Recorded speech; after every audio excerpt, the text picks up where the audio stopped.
Best watch yourself. Here there be spoilers.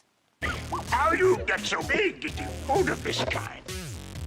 Okay, so it's the morning after I saw Star Wars The Last Jedi, and if my intro and the title didn't tell you, this is going to be really spoiler-ridden for The Last Jedi, and I can't begin to tell you enough that I think you will enjoy the film the most if you don't have it spoiled for you. So don't watch if you haven't seen it. Please, I beg you. But with that, you've been warned enough, and we're going to get into the actual discussion. I will say that there is so much to theorize coming out of this movie, and I want to get into that in depth, but I don't have the time. You don't have the time to sit here and watch me do a really long video, so going forward, especially starting Monday, I'm going to spend some time getting to some theory videos. I'm seeing the movie again tomorrow. I'm going to save a lot of that for then. Right now, this is going to be just more of like general overall thoughts, and I'm going to address some of the main complaints I've seen. So I fully expected to sit here today and make this review after seeing the film yesterday, thinking I was going to be one of the more negative reviews on it, because honestly, it's not my favorite currently, but I feel like I might feel different about it seeing it again. But I didn't hate it, and I've been really surprised to see the amount of people that have hated it on the internet. I think the number one way to explain it is the line that Luke said in the trailer. You know, Luke told us right then and there, this is not gonna go the way you think, and it did not go the way I thought. So just kind of going right along down the line, I liked it. It was good. It wasn't perfect. There was a lot of stuff in it that didn't need to be there. The whole Canto Bight sequence was great. Useless. It didn't really do anything. The character of DJ didn't do anything, and that felt especially weird to get Del Toro to play him, because you didn't need a named actor to play that guy. Like, he was so throw-off. So throwaway. And I think it's especially telling because that whole plotline, not only was that, it's not even that the Canto Bight was unneeded, it was that Canto Bight was destructive to the overall plot. Amilyn Holdo didn't tell Poe about her plan for plot reasons, and so they came up with this whole scheme, and if they had never gone to Canto Bight, then DJ never would have been caught by the First Order, and then the First Order would have never found about the ships going to Crate, and the plan would have worked. It was a sequence where our young heroes were trying to be heroic, and it ended up blowing up in their faces. I actually really, really like the message of that.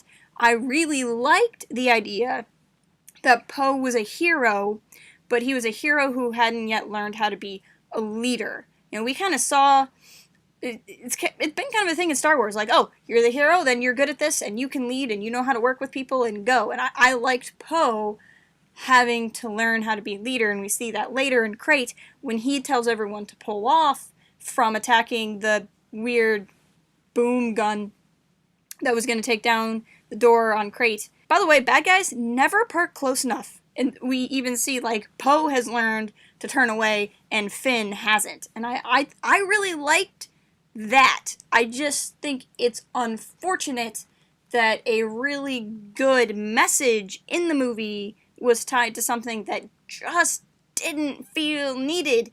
It was cool. I loved Canto Bight. I loved how it looked. I loved all of it. I just don't know why it was there. So I'm not really going to complain that it was there because I liked it, but it wasn't needed.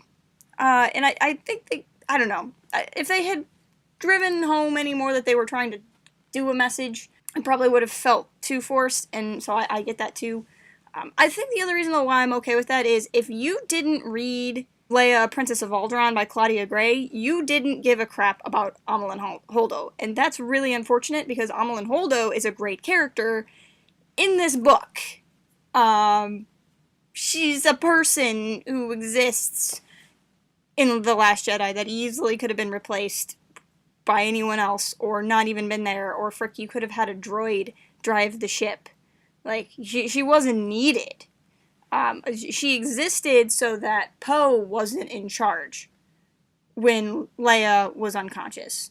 And had it been Akbar in charge, Poe probably wouldn't have questioned it. They needed a character whose authority Poe would question while Leia was unconscious. And so that's where Amilyn Holdo came up. And so much about her character made total sense because I'd read the Leia novel. And I was really emotionally invested in what was going on with her because I read the novel. If you didn't read the novel, I'm sorry, because you probably didn't give a crap about her. My favorite and least favorite part of the film is the same part, and that's the sequence with Yoda, which, oh my gosh, it was my favorite because Yoda was back, and his characterization was perfect. I loved everything about him. The way he talked, how he talked, what he was trying to explain to Luke, like just that idea of like, I've missed you, Skywalker. Like, it was so great. I really, really enjoyed it.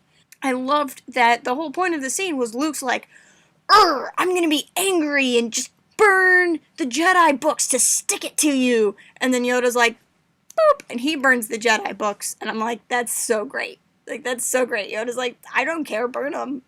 And it made me feel good because I am such a Yoda fan, but Yoda had this arrogant, dogmatic streak that led to many of the problems the Jedi Order had in the prequel trilogy, and led to many of the problems with Luke's training in the original trilogy.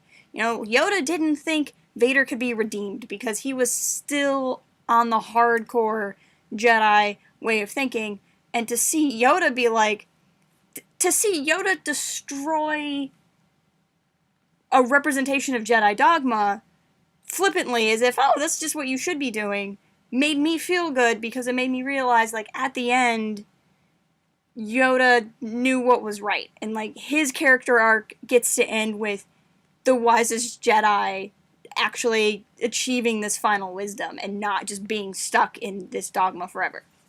That said, he looked like crap. There's no other way to say it. He looked like crap. It got a little bit better as the scene went on. I've had people tell me that he was a puppet. I guess I can't confirm that. He looked terrible. And if he was a puppet, I'm disappointed because I thought we learned our lesson about Yoda puppets in The Phantom Menace. They worked in the 80s. He needs to be digital now. That, or I guess Yoda's just a stoner. I don't know. But I can forgive him looking terrible because everything else about that scene was so perfect. I know a lot of people didn't like the, quote, flying Leia scene. I loved it. I almost cried in that scene. I've spent years and years and years wondering, you know, can Leia use the Force and all of this stuff? And to see her use it in that moment, I thought it was great. I had zero problems with it. It was so fulfilling to me, especially knowing that it was going to be Leia's last film. Like, I loved it. And that goes to what my other, one of my primary concerns is Leia didn't die in the movie. So it makes me wonder what they're going to do with her in 9. I kind of figure first scene, she's on a ship and it blows up, kind of a thing. Like the death everyone thought we were getting in The Last Jedi kind of going into episode 9. And then her death can be kind of the instigation of the plot from that point on. And making the whole plot about Leia's death would give us some time to mourn. I think it's also possible, she could die off screen, and we would come back to where she's dead. I don't want that, I don't prefer it, but I could see a world where that happens. Speaking of deaths, Luke passes away. I really liked how they did it because they make you think he's gonna die multiple times in that fight scene. And then he doesn't, and you're like, yes! And then he, like, passes away peacefully, Yoda style. And I was really moved. I think that was the best way to handle it. Because I wasn't going to be shocked when Luke died, because I kind of figured that was coming. I also don't think this is the last we've seen of Luke. We've already established that Force Ghosts are still a thing. I think Luke's going to come back in episode 9. He's just going to be a little bit more transparent. To me, the strongest part of the movie was the dynamic between Rey and Kylo. It was beyond anything I thought it was going to be. And I think they set it up well. I think Snoke connecting them through this Force bond explains why they're bonded so. I think it makes sense that they would have a natural interest in each other. And I don't necessarily mean a romantic interest. I mean just they're the two most powerful people running around, and they're kind of fated to be dealing with each other, basically. I love the implications of the Force visions that they were having, that you can cross this physical boundary. That's not something that's really been done a lot, and I'm really excited to see where that goes and see what kind of possibilities are happening. I feel like we're kind of opening up a new world in the Force here. I was really surprised that Snoke died in the second movie, and what I really like about that is we've never seen the apprentice become the master in terms of like bad guys before. So I liked Kylo killing Snoke. Everything about the fight scene with Kylo and Rey was beautiful. And then I for a while I was like, what's going on? What's going on? We're not gonna have a villain. Like, what's gonna happen? And then halfway through that fight, I'm like, I don't think Kylo is redeeming himself here. And I thought that was really strong. And I like that he's still super dark, and I like that Rey is still super light, because what would 9 be about if it was any other way, I guess. In terms of, like, answers that we've gotten, I always figured that Snoke was just Snoke. I didn't think there would be anything else to it, and I hope we learn more about Snoke, maybe through expanded universe material. I don't know that the film audience really needs to know more. Just kind of your casual person that might see Star Wars once in the theaters probably doesn't care. I want to know more, and I think there's a lot of room for some good books and comics to kind of explain where Snoke came from. Rey's origin. I have every inclination to believe that Rey is somebody who came from nobody, just because Lucasfilm has all but said that before The Last Jedi came out. They just didn't really want to, like, admit it because the movie wasn't out yet. That said, I will point out that Kylo claims he saw a vision, and so he knows who Rey's parents are. Every vision that someone had in The Last Jedi was wrong or skewed. So just because Kylo had a vision, and just because Rey thinks she knows something, I don't think it's a given. You know, I'm kind of taking that with a grain of salt. But, you know, it could just be that simple, and it could not be. And I think if it is that simple, Lucasfilm is just going to come out and say that at this point. Like, and of course, the Porgs were great. I was not let down at all by Porgs. I really liked them. There were a lot of really good scenes. They were a lot of much needed humor. There was good humor scattered throughout the film. I thought the prank call at the beginning was just hilarious. Like, I had no problems with that. I know a couple people did. Phasma's return didn't feel that exciting. I also don't think Phasma's dead. Knowing Phasma from the expanded universe, I would never count her out. Yeah, like I said, I overall liked it. To the things that I didn't like is just really things I feel challenged about or feel unsure about. I'm unsure about where Kylo's going and where Rey is going and the implications of the Force with them. I'm unsure about a lot of the things that happen with Luke. Although I really do like how they handled it. I liked that he wasn't Darkseid. He didn't even really have a dark side moment. He had a moment of weakness, and that one moment of weakness kind of set all these other cards in motion. And I like that Kylo / Ben has perfectly legitimate reasons to hate Luke, but that Luke is also not a bad guy. I thought that was handled really well. But there's still a lot of stuff there where I'm like, as a person who has read a lot of the expanded universe, in a weird way, I had this attachment during the movie where I felt responsible for Luke. I'm one of those people that knew the legends of Luke Skywalker, that knew all of these things he did, and as it turns out, Luke's human and couldn't live up to the hype of who Luke was, and that's what caused him to crumble. And it was kind of this weird, it was this weird, almost meta feeling where I was like, I'm sorry, Luke, I didn't mean to put so much pressure on you. And I really liked it, but there, like I said, the idea of all of this being so different is a little hard for me to come to terms with. So I didn't leave the movie jumping up and down. That was great. That was the best thing I've ever seen. I'm so excited. I left the film really thinking. I left the film really questioning what I thought about it, what I need to enjoy Star Wars. Was it good? Was it not good?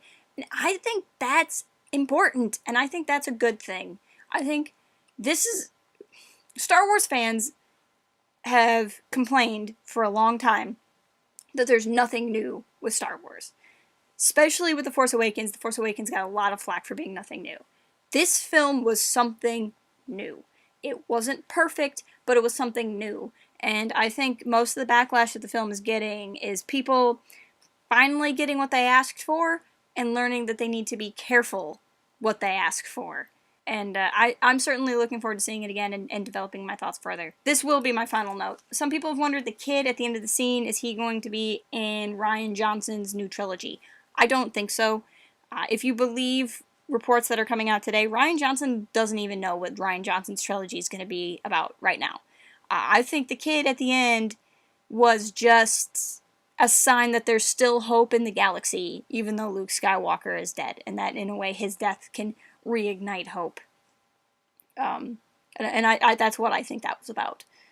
It was a little bit weird to just jump to that kid, but that's my interpretation of that. So like I said, I'm going to get into some more thoughts about specific things going forward. This is just my general overview. This video is too long already.